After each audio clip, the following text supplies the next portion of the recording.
जनता party के प्रदर्शन की अलग अलग तस्वीरें आपके सामने में रख रही हूँ। बड़ी मेहनत की है यहाँ पर लोगों ने, मुझे लगता है पूरी रात लगी होगी इस तरह के पोस्टर्स बनाने में।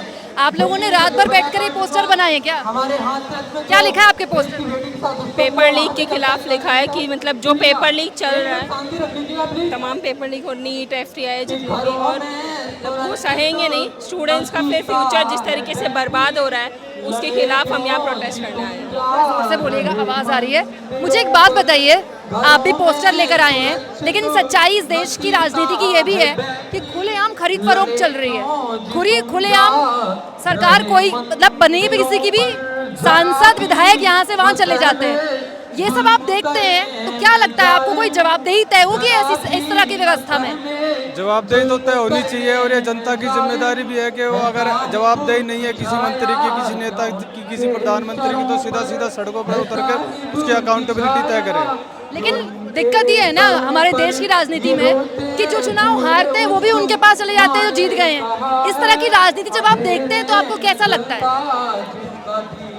इसका यही हो सकता है कि लोगों के बीच में सही बात को लेकर जाया जाए, सही मुद्दों को लेकर जाया जाए, सही मुद्दों पर आधारित लोगों को जन एकजुट बनाया जाए और तब एक आंदोलन खड़ा किया जाए। अगर ये कहे कि सभी नेता इस तरह के हैं तो 140 करोड़ में मुझे नहीं लगता कि इस तरह के नेता नहीं होंगे जो सही से काम कर सकते हैं और सही से व्यवस्था को चला सकते हैं। आपको लगता है ये गलत है कि जो जीतने के हारने के बाद सांसद विधायक दूसरी पार्टियों में चले जाते हैं? आप जब ये देखते हैं आपको कैसा लगता है? मुझे तो ये लगता है कि सीधा सीधा जो कोई भी मंत्री, कोई भी नेता मंत्री अगर चुना गया है तो उसको वापस बुलाने का अधिकार भी जनता को होना चाहिए। ये नहीं राइट टू रिकॉल।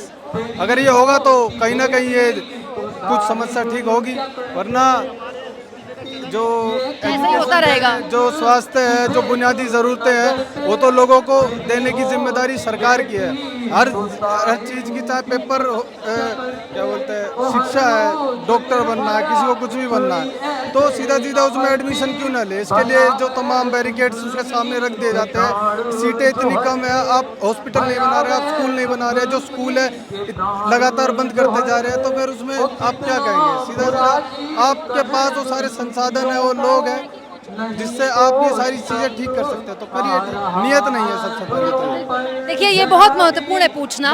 यहाँ पर लोग जो आए हैं वो राजनीतिक तौर पर बहुत ही परिपक्व है, बहुत समझदार है। उनको भी पता होना चाहिए कि देश की राजनीति में इस वक्त क्या चल रहा है और उनका क्या विचार है इन सब में। जाहिर तौर पर धर्मेंद्र प्रधान के इस्तीफे की बात तो यहाँ पर हर कोई कर रहा है, लेकिन देश में जो कुछ चल रहा है उसके बारे में भी बात होना चाहिए। आपके हाथ में बड़ा अच्छा पोस्टर है, दिखाइए क्या लिखा हुआ है आपके पोस्टर में? मैडम, पेपर लीक के खिलाफ प्रोटेस्ट करना इंटरनेशनल है क्या? पॉलिटिकल साइंस में तो नहीं, लेकिन एंटायर पॉलिटिकल साइंस में कुछ भी संभव है। अच्छा, एंटायर पॉलिटिकल साइंस की बात, इंटरव्यू नहीं, बस ऐसे ही बोलते हैं कैमरा के पीछे। एंटायर पॉलिटिकल साइंस का यहाँ पर सटायर किया गया, आप समझ सकते हैं। कुछ और लोग यहाँ पर बैठे हुए हैं, उनसे बात करते हैं। आप यहाँ पर छात्र हैं, प्रोटेस्ट के लिए आए हैं ना? हाँ, प्रोटेस्ट के लिए आए हैं। मैं आपसे एक चीज़ पूछना चाहती हूँ, यहाँ पर धर्मेंद्र प्रधान की स्थिति की बात तो हो ही रही है, हर कोई कर रहा है, पर इसके अलावा क्योंकि आप सब पॉलिटिकली बहुत ही जागरूक लोग हैं, आप देश के वोटर हैं, मैं ये जानना चाहती हूँ कि जब देश में एक सरकार बन जाती है, एक आदमी विपक्ष में बैठ जाता है, लेकिन कुछ टाइम बाद वो विपक्ष के सांसद और विधायक पलटी मार लेते हैं। आजकल देश की राजनीति में खूब हो रहा है ना, इसके सांसद वहाँ चले गए, पहले TMC टूटी, उद्धव ठाकरे की पार्टी टूट गई, आम आदमी पार्टी के 7 सांसद राघव चड्ढा सहित वहाँ चले गए। आप जब ये देखते हैं आपको क्या लगता है? मुझे ये लगता है कि ऑपोजिशन हमारी स्ट्रांग नहीं है। ऑपोजिशन का स्ट्रांग होना बहुत ज़रूरी है। अपोजिशन स्ट्रांग कैसे हो गया? अपोजिशन को तो तोड़ रहे हैं। हाँ, तो उनको मेहनत करनी पड़ेगी ना स्ट्रांग होने के लिए। जो तोड़ रहे हैं और जो तोड़ रहे हैं, अब वो कमज़ोर है तो वो टूटेंगे ही, अगर वो स्ट्रांग होंगे तो वो नहीं टूटेंगे। अभी तो वो खरीद लेते हैं पैसे दे के सब। तो कोई व्यक्ति बिक कैसे सकता है? पॉइंट ये है ना, आप संविधान की कसम खाते हैं जब आप सांसद बनते हैं, विधायक बनते हैं, आप बिक कैसे रहे हैं? जी, अगर मैं किसी पार्टी का मेंबर हूँ और मुझे लग रहा है कि मेरा लीडर जो है वो कॉम्पिटेंट नहीं है, लेकिन आप उसी लीडर के नाम पे तो जीत के आए हैं। ममता बनर्जी के नाम पे आप जीत के आए थे, लोगों ने आपको जिताया था।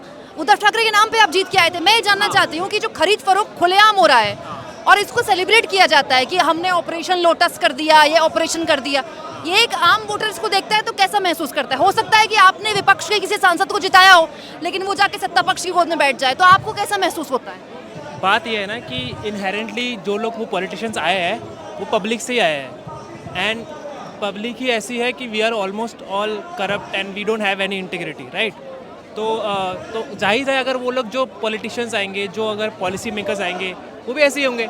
And we don't care also, like अगर हमको फ़र्क भी नहीं पड़ता, अगर चला भी गया राघव चड्ढा यहाँ से वहाँ, या कोई और नेता भी चला गया, हमको पता है हमको कोई फ़र्क पड़ता है। हमको तो फ़र्क पड़ता है कि whether they are following our community, our religion और नॉट। तो हमको ही फ़र्क नहीं पड़ता। अगर यही सेम चीज़ यूरोप में होता या यूएस में होता या कहीं और ऐसी जगह में हो जहाँ पर लोग जागरूक होते, तो वहाँ पर तो पागल हो जाते लोग, वो तो एकदम बैन मतलब छोड़ देते, उसको नहीं वोट देते, राइट। ये तो बहुत ज़्यादा बेकार है। Like you are following an ideology and you are changing instantly. पर यहाँ पर लोगों को फ़र्क ही नहीं पड़ता, क्योंकि यहाँ पर लोगों के पास दिमाग ही नहीं है। So policy makers and politicians and IAS, these are bureaucrats, are not coming from, they are not alien, right, they are coming from हमारे, हमसे आ रहे हैं और हम ही ऐसे हैं। हाँ, ये एक बड़ी इंपॉर्टेंट बात, बहुत ही मुझे अच्छी लगी आपकी बात, कि हमारा समाज बाय डिफ़ॉल्ट इन चीज़ों को बड़ी इजीली एक्सेप्ट कर लेता है। वो सांसद, वो विधायक जो पलटी मार रहे हैं, शायद कैमरा शॉट टेढ़ा है, देखना, वो सांसद, वो विधायक जो पलटी मार रहे हैं, उनको ऐसा लगता है कि हम दोबारा चुने जाएंगे। आप प्रोटेस्ट में शामिल होने के लिए आए ना? आप मुझे एक बात बताइए, प्रोटेस्ट तो हो ही रहा है, खैर धर्मेंद्र प्रधान के इस्तीफे की भी बात कर रहे हैं। मैं आपसे ना, इस वक्त देश की राजनीति में एक चीज़ चल रही है, जो जीतता है या जो हारता है उसके सांसद पलट के वहाँ चले जाते हैं। कभी आम आदमी पार्टी के सांसद टूटते हैं, कभी ममता बनर्जी के सांसद टूट रहे हैं, अब उद्धव ठाकरे पार्टी सांसद टूट गए। तो ये जब आप देखते हैं एक जनता के तौर पर, आपको कैसा महसूस होता है? ये बहुत बुरी बात है कि आप जनता के साथ धोखा कर रहे हो। आप जिस मुद्दों को लेके जनता का वोट लिया आपने, जिन लोगों की ज़रूरतों को पूरा करने के लिए आपने जनता का वोट लिया, आप उनसे भाग रहे हैं। लोग जिस पार्टी के खिलाफ है, आप उसी पार्टी में दोबारा जा रहे हैं। जिस पार्टी को लोगों ने रिजेक्ट किया है, आप उसी पार्टी में दोबारा जा रहे हैं। तो ये एक जनता के साथ एक धोखा है। और वो महसूस करते हैं आप, मतलब चीटेड फील करते हैं कि यार हमने किसी को विरोध का वोट दिया, वो जाके वहाँ बैठ गया। बिल्कुल, ये एक्सेप्ट नहीं होना चाहिए। और जनता इसको देख रही है, ये नहीं है कि जनता इसको देख नहीं रही है और जनता इसको अप्रूव कर लेगी। धीरे धीरे जनता समझ रही है और आने वाले समय में जनता ऐसे लोगों को निकाल कर बाहर फेंकेगी। मतलब इनकी जमानत जब्त होगी सबकी आने वाले टाइम। सब कुछ, हाँ, ये होना चाहिए, जरूरी है। अच्छा, ये भी एक बात है ना कि बीजेपी के बहुत सारे लोग बोलते हैं कि कुछ भी सवाल हो लेकिन हम तो जीत रहे हैं ना, ये भी एक सवाल है। हाँ, जीत रहे हैं वो अलग चीज़ है, लेकिन जीत रहे हैं क्योंकि वो एडवर्टाइज में लाखों करोड़ों रुपए खर्च कर रहे हैं। मार्केटिंग। हाँ, मार्केटिंग है उसमें। और दूसरा क्या है कि मार्केटिंग के साथ साथ जो है, जो ये इलेक्शन का जो सिस्टम है उसमें भी धांधली होती है। आपको लगता है ऐसा होता है? हाँ, बिल्कुल पॉसिबल है, क्योंकि ये सारा जो सिस्टम है वो गवर्नमेंट के अंडर है। और गवर्नमेंट, अगर हम सिस्टम की बात करें तो जो सिस्टम है, पूंजीपति हैं, बड़े बड़े अंबानी अडानी जैसे लोग हैं, जिनकी नीतियों को लेकर ये सिस्टम बना है, वो ये सब कुछ करते हैं। अपने जो उनको पॉलिसी उनको फ़ायदा दे, उनको बेनिफिट दे, तो उसको लेकर वो ऐसा सब कुछ करते हैं। मतलब आम आदमी से पॉलिटिक्स कट चुकी है, आम आदमी से कोई मतलब नहीं है इनको।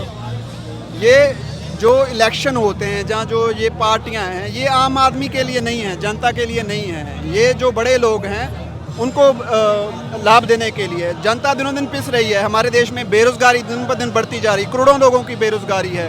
हमारा यूथ जो दिनों दिन पिस रहा है, उसको कोई गारंटी नहीं है, चाहे वो 40 साल की उम्र का है, 30 साल की उम्र का है, कि मुझे जॉब मिलेगी, नहीं। लेकिन सरकार की तरफ से कोई गारंटी नहीं है कि अगर ये यूथ पढ़ रहा है, ये ग्रेजुएशन कर रहा है, मास्टर कर रहा है, तो इसको कल जॉब किसने देनी है।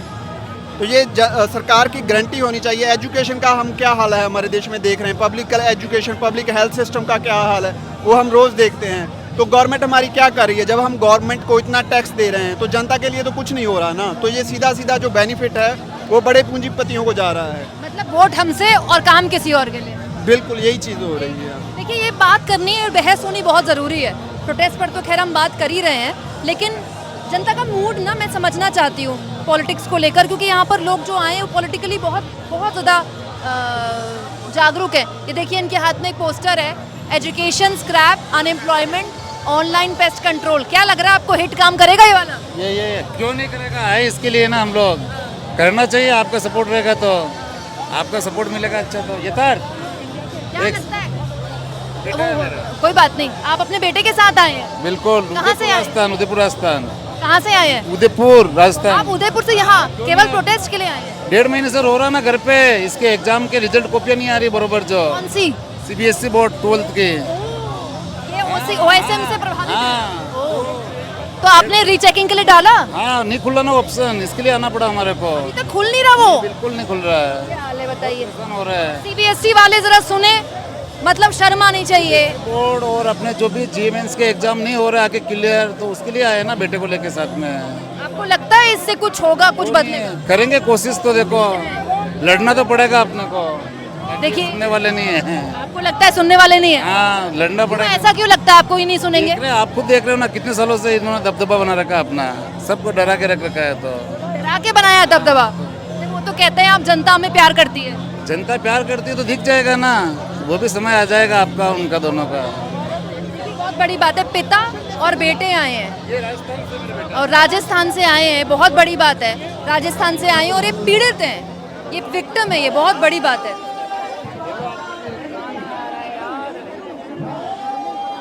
अब देखा जाएगा। चलिए कुछ और भी महिलाएं यहाँ पर है, महिलाओं से भी बात करते हैं। रोलिंग है ना, आ जाओ। कुछ महिलाएं यहाँ पर है, किस मुद्दे के साथ आए हैं? क्या वो बात नहीं करेंगे? आप बात नहीं करेंगे? चलिए कोई बात नहीं। किस मुद्दे? अच्छा आप तो पत्रकार हैं। अच्छा आप यहाँ प्रोटेस्टर हैं, प्रदर्शनकारी हैं, किस मुद्दे से आए हैं? पेपर लीक जो हुआ है उसकी वजह से आए हुए हैं। क्या लगता है कुछ बदलेगा? बदलना चाहे तो बिल्कुल बदल सकता है, पर मुझे लगता है कि यहाँ प्रोटेस्ट करके कुछ नहीं बदलने वाला है जब तक प्रधान के घर पे धावा नहीं बोला जाएगा। अच्छा प्रधान के घर पे कौन धावा बोलेगा? अगर उनके घर मतलब उनके घर प्रदर्शन करना? हाँ, उनके घर के सामने प्रदर्शन करना पड़ेगा, क्योंकि इतनी जगह इतनी बार प्रोटेस्ट हो चुका है, पर वो प्रधान इतने बहरे बन के बैठे हैं, सबको आवाज़ सुनाई दे रही है, पूरे देश में आवाज़ गूंज रही है, पर वो उनके कान पे एक भी जू तक नहीं रेंग रहा, इस कदर वो बहरे बने बैठे हैं। तो आप उनकी आवाज़, मतलब अपनी आवाज़ यहाँ पहुँचाने के लिए आप कह रहे हो ना घर के बाहर, यही पूरा माहौल घर के बाहर बनाना? यही पूरा माहौल घर के बाहर बनाना चाहिए, तभी जाके वो सुनेंगे। और दूसरी बात कि ये हम ना उनके सिर्फ रिज़ाइन की मांग कर रहे हैं, रिज़ाइन से मुझे नहीं लगता कुछ होने वाला है। इनके बदले कोई दूसरा आके बैठेगा, उन्हें भी घूस खिलाया जाएगा, वो दोबारा से पेपर लीक होगा, फिर हमें यही प्रोटेस्ट करना पड़ेगा। उनसे इतने बच्चे जो मरे, उनके बदले सीधा उनसे ना हमें फांसी की मांग करनी चाहिए। अच्छा एक बात बताइए, मुझे आपसे इसके अलावा एक सवाल पूछना है। आजकल ना हमारे देश में अल्टू राम पलटू राम राजनीति चल रही, देखा आपने? ममता बनर्जी के सांसद वहाँ चले गए NDA में, उद्धव ठाकरे के सांसद चले गए, चड्डा पलट गया अभी। क्या लगता है आपको, ये जब आप देखते हैं तो आपको कैसा महसूस होता है? मतलब इन लोगों ने सरकार के विरोध का वोट लिया, सांसद बने और जाके वहीं बैठ गए। ये पलटू राम वाली कहानी तो आप सही कह रही है कि है, इसलिए ना यहाँ पे पार्टी का वो मत करो, क्या बोलते हैं उसको, समर्थन मत करो, पार्टी का समर्थन मत करो, मुद्दे का समर्थन करो। मैं भी यहाँ आई हूँ, यहाँ पार्टी का समर्थन करने नहीं आई हूँ, क्योंकि ये अभी जो CJP पार्टी है अभी नई बनी है, बल्कि अभी पार्टी बनी भी नहीं है, ये है ना, अभी पार्टी बनी भी नहीं है, तो इसलिए पार्टी का क्या पता वो चड्डा की तरह फिर ये भी पलट जाए, कोई भरोसा नहीं है। नहीं है भरोसा? भरोसा नहीं है, अभी नई पार्टी बनी भी नहीं है ना, इसलिए यहाँ पे मैं पार्टी का समर्थन करने नहीं, मैं मुद्दों का समर्थन करने आई हूँ, क्योंकि मुद्दा जो है वो हमारे देश के लिए। आपने कोई ऐसे विधायक 1% सांसद या विधायक आपने सोची है, आपने वोट दिया हो कि भाई ये बीजेपी के खिलाफ है और वो जाके बीजेपी से मिल जाए, तो कैसा एक जनता को कैसा फील होता है कि यार ये तो धोखा हो गया, ऐसा फील होता है? बिल्कुल होता है, क्यों नहीं होता है। जिस पे हम पूरा भरोसा कर रहे हैं कि ये हमारे फ्यूचर के लिए, ये हमारे देश के लिए आवाज़ उठाता है, हमारे देश के लिए अच्छा करता है, जनता के लिए आवाज़ उठाता है, वो मिनटों में अगर अपना रंग दिखा दे, दुख तो हो गई। ऐसे लोगों, ऐसे नेताओं का क्या होगा? मेरा गलत हो इनका तो बड़ा गरक होगा।